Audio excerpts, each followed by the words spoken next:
But like a limited hangout, why don't we define that? Because I think as we go through this episode where we're talking about parapolitics, there are certain forms of, let's say, persuasion, forms of disinformation, ways that power works, essentially, that stay true through time.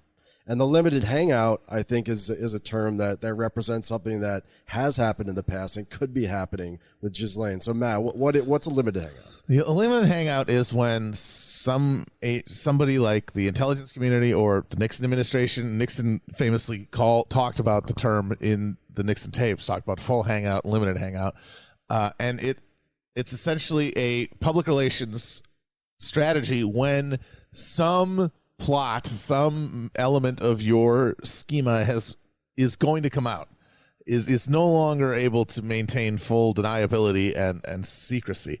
And it is the strategy basically boils down to either leaking or releasing information that is incriminating, but that obscures a greater, more important and more horrifying secret that is left unspoken. I think a perfect example of limited hangout would be the Frank Olsen case, documented in the Errol Morris documentary Wormwood. For years, I knew about the Frank Olsen case. It blew my fucking mind when I saw that Netflix thing all those years back. Yeah, because the Frank Olsen case was it was part of the MK Ultra reveal, limited, which was also a limited hangout because we will argue we only got a fraction of the MK Ultra documents because they were found in an annex much after the original cache was destroyed.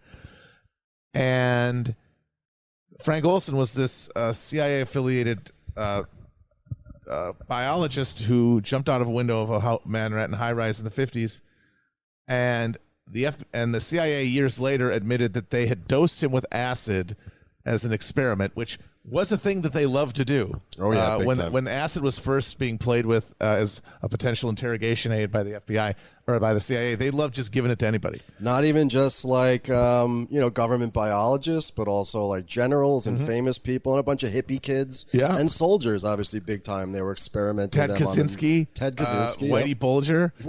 They hired prostitutes in San Francisco to dose their customers and film the results. Operation Midnight Climax. So Frank Olsen, the story that they admitted to was we dosed him to see what happened, and he freaked out and jumped out a window like from a PSA about not doing drugs. Right. The Errol Morris documentary makes a compelling case that Frank Olsen was murdered to protect the secret that we used biological weapons in the Korean War. Right.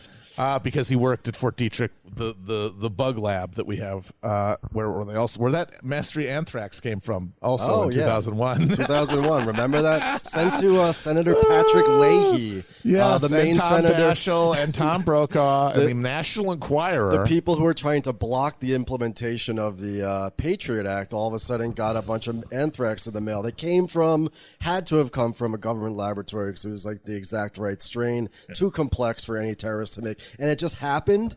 Yeah. And then the Patriot Act was passed, and the story just went away. Some guy that they were harassing killed himself, and they just went, he probably did it. Yeah.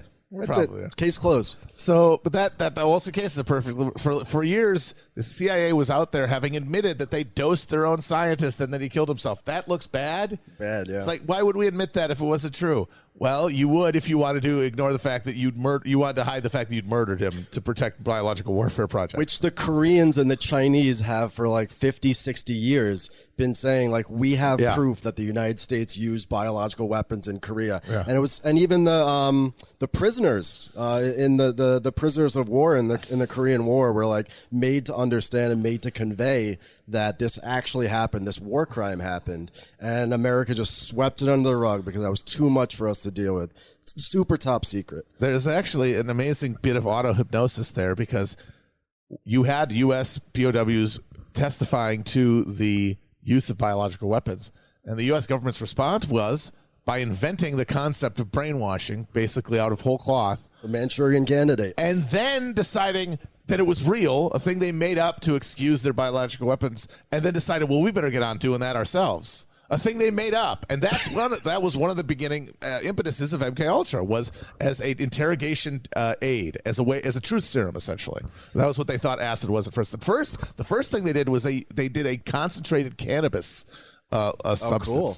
They were ahead of their time. Yeah. They were like just super like dank edibles, basically. Yeah. That was like during World War II. That was the first run of truth serums that they experimented with in the OSS. But then in the 50s, they settled on acid.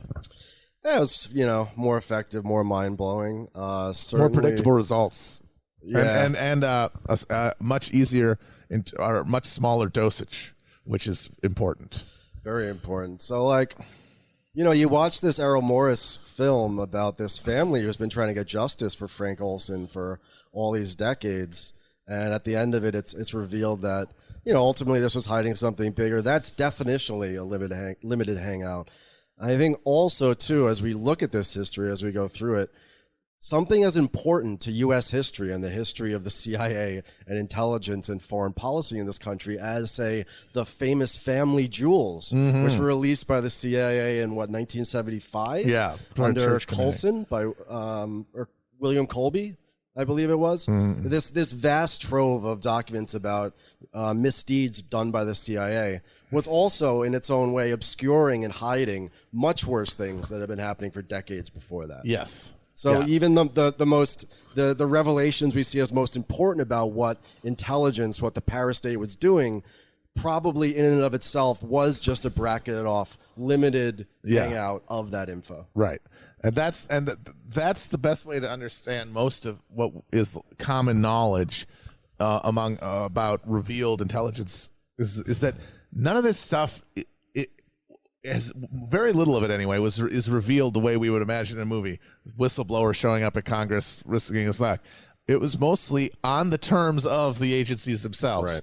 Which means that by definition, it's massaged and it's shaped and it's obscuring more than it's revealing. It's what they're willing to admit to because their asses are already shown and they have to give something. Exactly. Basically. Because there's all it is at the end of the day is some subpoenas.